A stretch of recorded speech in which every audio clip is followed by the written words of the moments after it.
हमने शुरू किए हैं तो हम चाहें तो उनको बदल सकते हैं। Thank you. अली खान ये फर्स्ट डायरेक्टर हैं सेंटर फॉर वुमेन स्टडीज़ की मैम। उस्मान यूनिवर्सिटी में जब ये सेंटर क़ायम हुआ तो ये वैसे ज्योग्राफी डिपार्टमेंट से ताल्लुक़ रखती हैं, वहाँ से रिटायर्ड प्रोफेसर हैं। मैं उनसे ख्वाहिश करती हूँ कि वो कुछ कहना चाहती हैं। आइए मैम, प्लीज़ आइए, यहाँ आइएगा मैम, यहाँ आइए, यहाँ done here constantly, and I think this was one of the best lectures, and particularly regarding women's studies. And I looked quickly to see if it was being recorded. It is, and it occurred to me I should ask Amina for a copy.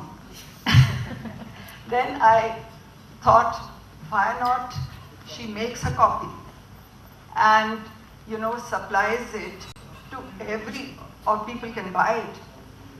Every school, every college, every institution. This has to be an introduction to this topic of gender, society and violence. I don't think anyone can do a better job. So, if you agree and you give Amina permission, I'm sure Amina will get it done very fast. आपका है जो कुछ है आपका है। So, thank you once more. यकीनन बहुत ही अच्छी तजवीज़ है। मैं आपकी इस तजवीज़ को हायर अथॉरिटी तक ले जाऊंगी और यकीनन वो सीडीज़ अगर अवेलेबल हो जाएं रिकॉर्डेड और वो डिफरेंट स्कूल्स में बताए जाएं। ख़ुद हमारे अपने मानू के कई स्कूल्स हैं और हमारे कॉलेजेस हैं, मैडम उस बारे में बोल सकती हैं, तो ये बात यकीनन सबके लिए बेहतर होगी। Ma'am definitely right, that we can do ma'am, इंशाल्लाह। और अगर अथॉरिटीज अलाउ नहीं करती तो इसको लीक कर देना।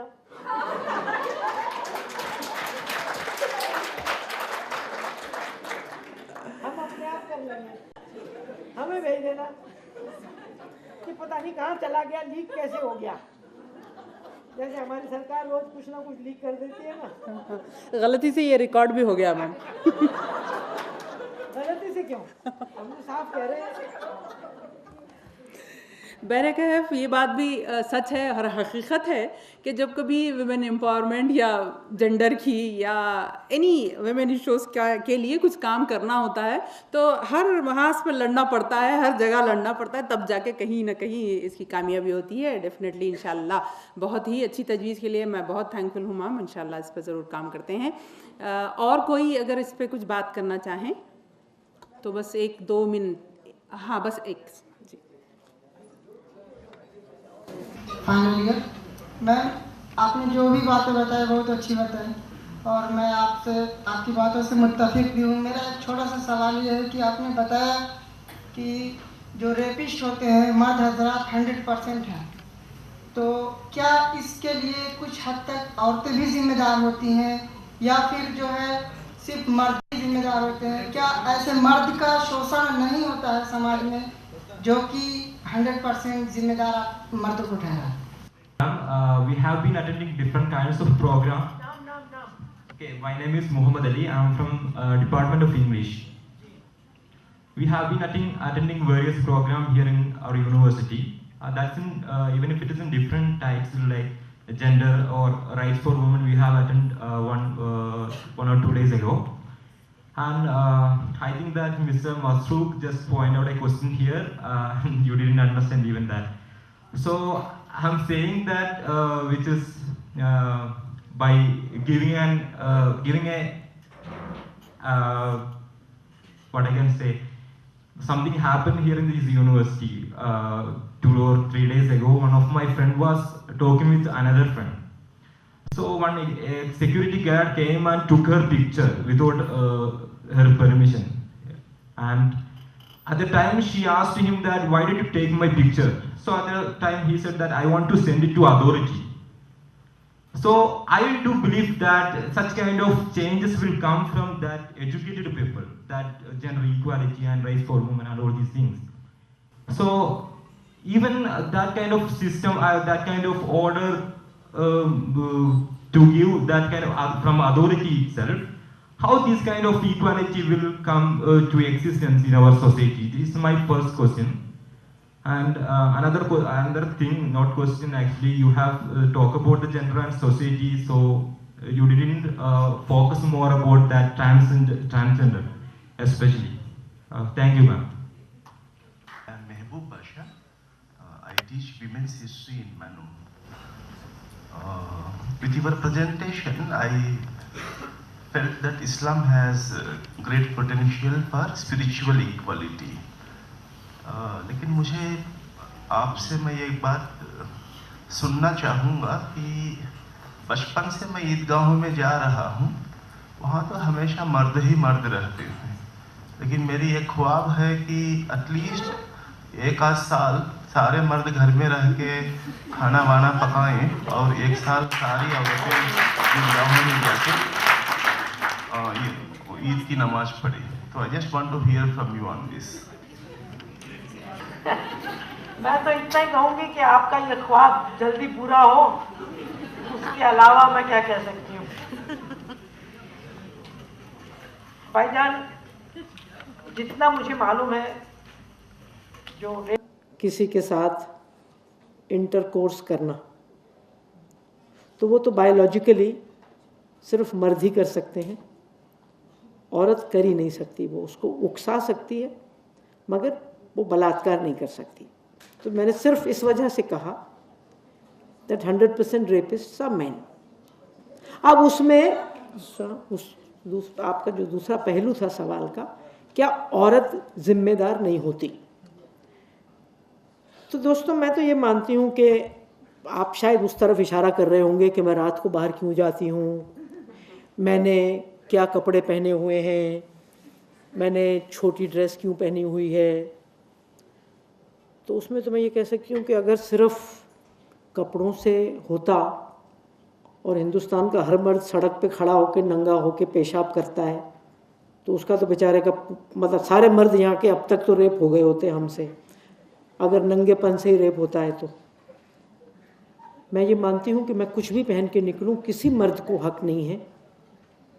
और वो बेचारा इतना कमज़ोर है क्या कि मेरे कपड़े देखकर वो बलात्कारी बन जाता है और उसकी जिम्मेदार मैं हूँ.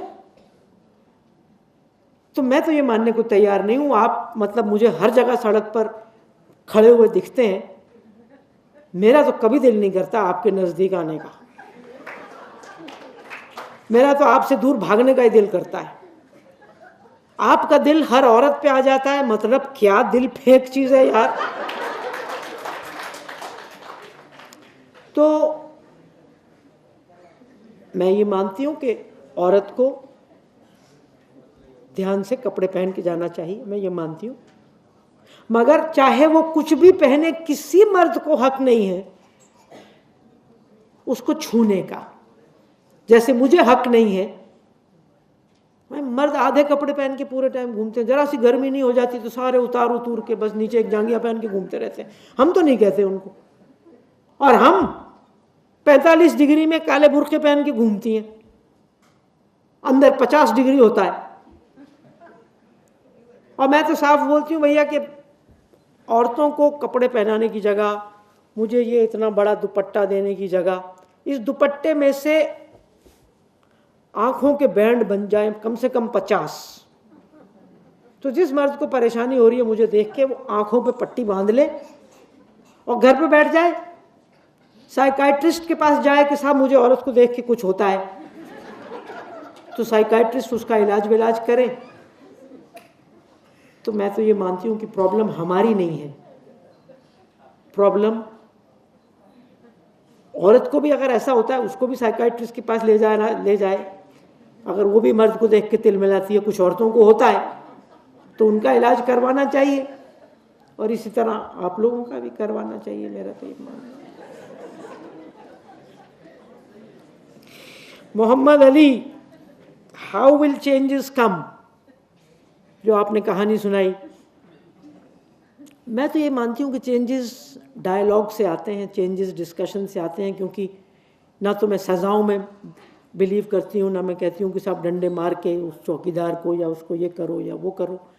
बातचीत करो, हर चीज़ मैं बातचीत ही कर सकती हूँ. अगर मुझे अपने पिताजी से कोई प्रॉब्लम है तो मैं बातचीत करूं। आज बात नहीं करेंगे वो, कल फिर कोशिश करूं। इसी तरह हर इंसान से मेरे पास डायलॉग, डिस्कशन, लॉजिक के अलावा कोई और सॉल्यूशन नहीं है।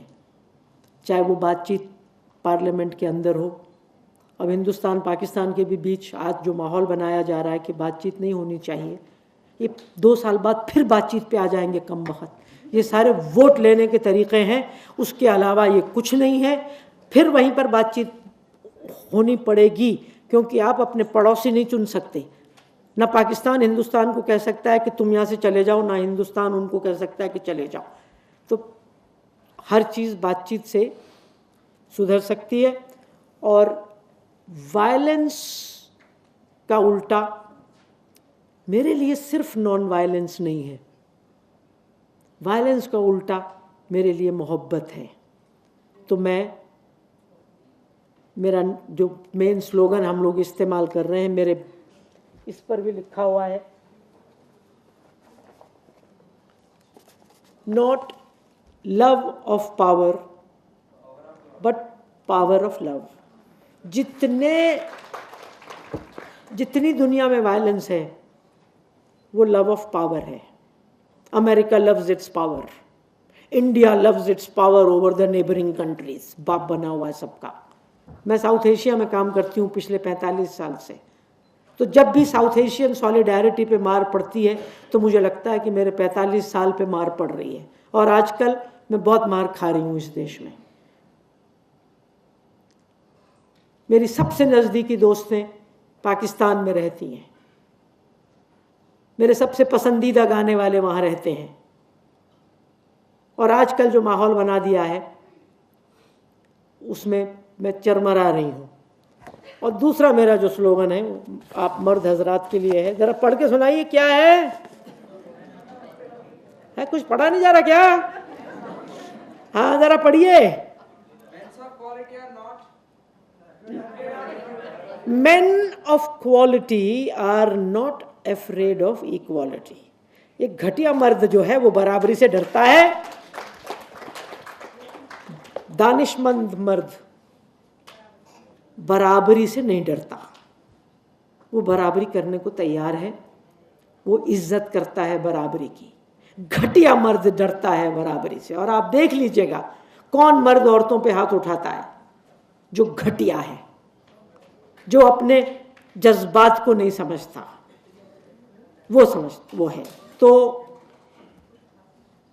मोहब्बत का जो पैगाम है वो हर सूफ़ी ने दिया है, हर मज़हब ने दिया है। और हमारा जो एक, हाँ मैं 2 बातें करना चाहती हूँ, 2 बातें कर लूँ? अच्छा, एक बात तो मैं करना चाहती हूँ दोस्तों कि एक हमारा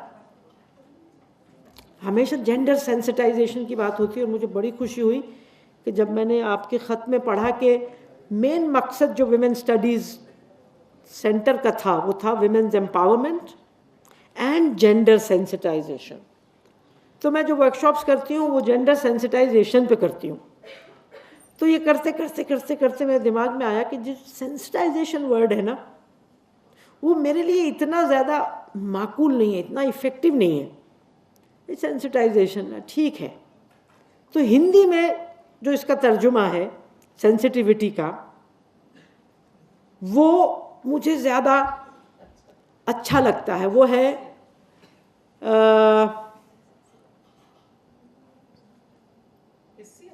नहीं, हिंदी में क्या यार, संवेदना इज सेंसिटिविटी, संवेदनशील इज सेंसिटिव। तो संवेदना में ले लूँ, सम मैंने बराबर, वेदना मैंने दर्द, बराबर का दर्द। उर्दू में बिल्कुल यही लफ्ज़ है, हम दर्दी, बराबर की दर्द, हम दर्दी। तो असली सेंसिटिविटी होती है जब मैं किसी का दर्द सिर्फ सोच ना सकूं, महसूस करूं। So for me, gender sensitivity means that I as a woman understand the pain of a man and not just understand, I feel the pain of the man. And a man understands my pain. That is gender sensitivity, not at the level of the mind, at the level of the heart.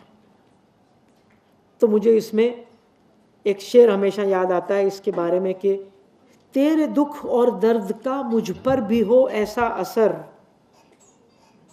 तू रहे भूखी तो मुझसे भी न खाया जाए।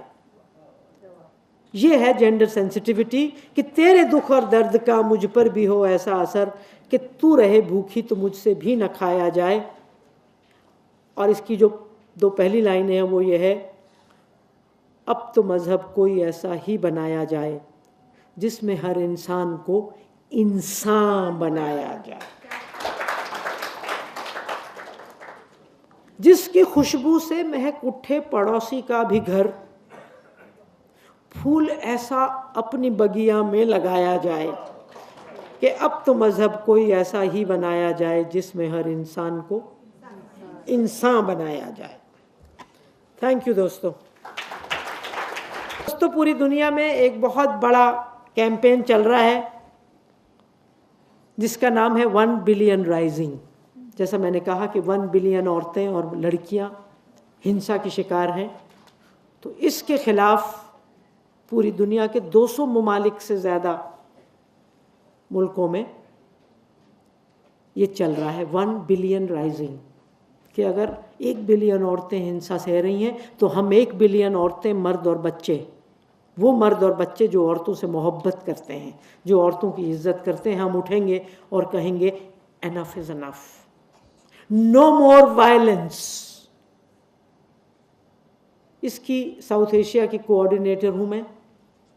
हम लोग पूरे साउथ एशिया में ये कैंपेन चला रहे हैं और इस कैंपेन में हमने ज़्यादा से ज़्यादा मर्दों को जोड़ा है, वो भी अपनी इंसानियत बचाएं और हमारे साथ मिलकर इस जंग से छूटने के रास्ते ढूंढें। तो ये 14 फरवरी को इसका कल्मिनेशन होता है, अंजाम होता है।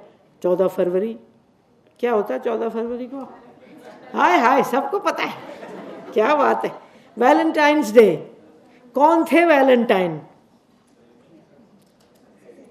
एक संत थे। एक संत थे एक ऐसे छोटे से देश में जिसके राजा को पागलपन हो गया और जो जंग करके पड़ोसी मुल्कों को जीतना चाहता था। मुल्क माने छोटे छोटे कस्बे हुआ करते थे 1900 साल पहले। तो उसने कह दिया, फतवा जारी कर दिया कि मेरे देश में कोई लड़का शादी नहीं कर सकता, क्योंकि कमबख्त शादी करते हैं तो फिर जंग में नहीं जाते, सिपाही नहीं बनते। उसने मैरिज बैन कर दी। और कैथोलिक्स थे तो बिना प्रीस्ट के तो वो शादी कर नहीं सकते थे, उनको लगता था कि पाप हो रहा है यहाँ पर। तो ये छोटा सा प्रीस्ट था। उसने कहा घबराओ मत, शादी करना चाहते हो तो मेरे पास आ जाया करो। तो वो अंडरग्राउंड शादियां करवाता था भाई। वैलेंटाइन पकड़ा गया, मारा गया और उसके कई सौ साल बाद उसको संत का दर्जा दिया। उसने मोहब्बत के लिए, प्यार के लिए अपनी जान दी। मगर जिस प्यार की हम बात कर रहे हैं वो सिर्फ औरत मर्द का, ये रोमांटिक प्यार नहीं, हम हर मोहब्बत की बात कर रहे हैं।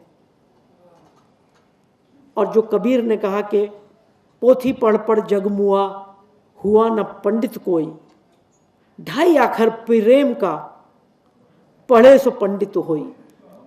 तो हमारे इस मूवमेंट का पूरा की पूरा जो जोर है वो प्यार पर है, मोहब्बत पर है, सद्भाव पर है, कंपैशन पर है। अल्लाह के जो नाम हैं उनमें से कई नामों पर है, करीम, और इन सब नामों पर ये कैंपेन है और हम लोग इसको मिलकर चला रहे हैं। ये जैसा उन्होंने बताया कि वो उससे जुड़ी हुई हैं, हैदराबाद में भी ये चलेगा।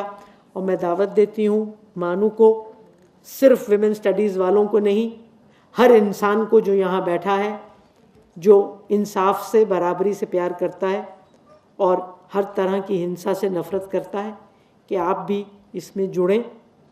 और ये हिंसा, हर तरह की हिंसा, जो कुदरत पर हम आज हिंसा कर रहे हैं, जो माइनॉरिटीज़ पर हम हिंसा कर रहे हैं, जो दलितों पर हिंसा कर रहे हैं, जो औरतों पर कर रहे हैं। और इस साल हम जोर दे रहे हैं विमेन वर्कर्स पर, वर्कर्स के साथ जो एक्सप्लॉइटेशन हो रहा है, चाहे वो सेक्स वर्क हो, चाहे वो डोमेस्टिक वर्क हो, डोमेस्टिक वर्कर्स हों, चाहे वो फैक्ट्री वर्कर्स हों। तो इस बार इस पर ज़्यादा जोर है, मगर all kinds of violence against women.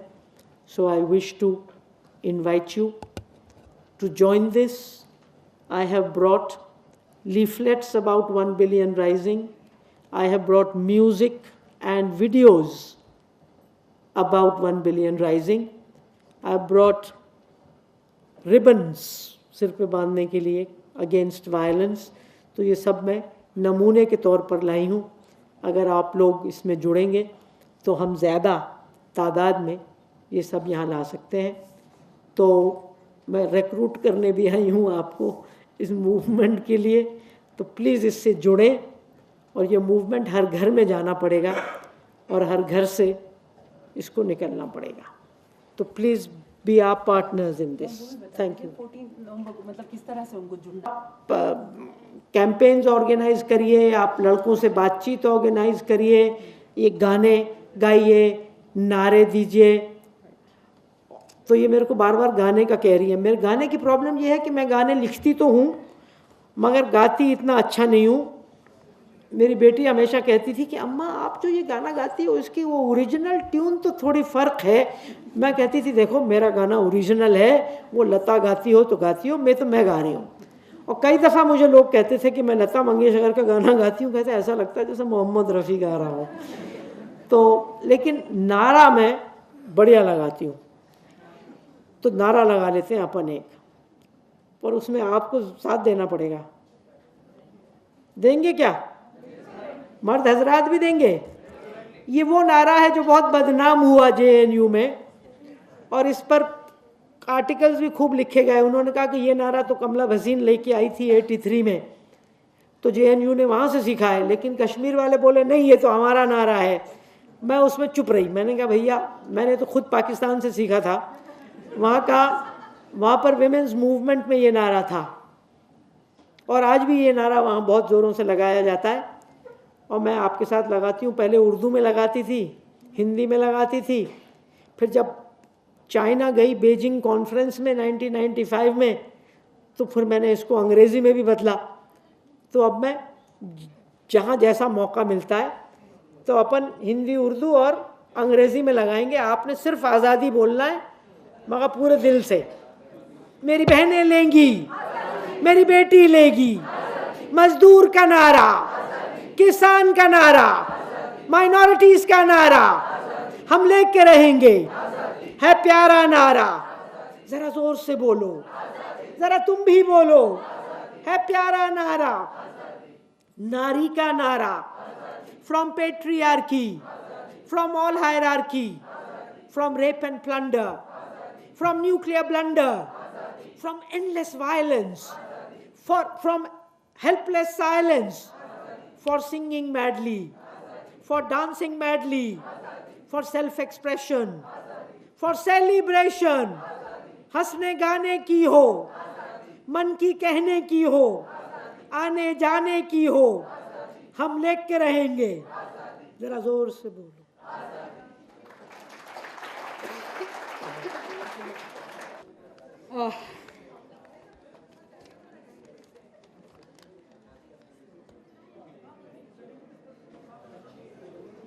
बातें, तस्वुरात, कॉन्सेप्ट्स आपके हमारे वही कुछ, लेकिन उन सबको देखने का नज़रिया, पर्सपेक्टिव जिसको बोलते हैं हम, वो एक अलग तरह से आज आपके और हमारे सामने आया। एक एक लफ्ज़, एक एक जुमला, एक एक सेंटेंस, इसको अगर हम हज़ारों बार भी सलाम करें तो कम है। जैसे मैंने शुरुआत में कहा था कि आपका जो लेक्चर होगा वही ख़ुद अपने आप में एक ऐसा तारुफ़ होगा जिससे यकीनन आप मुतासर हुए बग़ैर नहीं रह पाएंगे। बिल्कुल वही कैफियत हमको यहाँ महसूस हो रही है। इसके लिए मैं मैडम कमला भासिन जी का तहे दिल से शुक्रिया अदा करती हूँ और आपके एक एक, जैसे मैंने कहा, एक एक लफ्ज़ को हम ऑनर करते हैं और ख़ास तौर पर जो बात आज आपने, जो मैसेज यहाँ हमारे स्टूडेंट्स को दिया, वो मैसेज यकीनन उनके दिलो दिमाग तक पहुँचा होगा और ये यकीनन आगे जिस तरह की आप ख़ास तौर पर 1 बिलियन राइजिंग की जो बात कर रही हैं, इस मूवमेंट से ये जुड़ेंगे। हमें यकीन है कि एक बेहतरीन और एक ताकतवर आवाज़ आपको मानू से भी महसूस होगी, ये मुझे यकीन है। मैडम, आपका यहाँ आना, आपको ऑनर करना, ये मैं समझती हूँ कि ये हमारा अपना ऑनर है। इसके लिए मैं दरख्वास्त करती हूँ खतीजा मैडम से कि मैडम कमला भासिन जी की शाल पोशी करें। भासिन जी हमारे दरमियान यहाँ मौजूद हैं। ज़ोरदार तालियों के साथ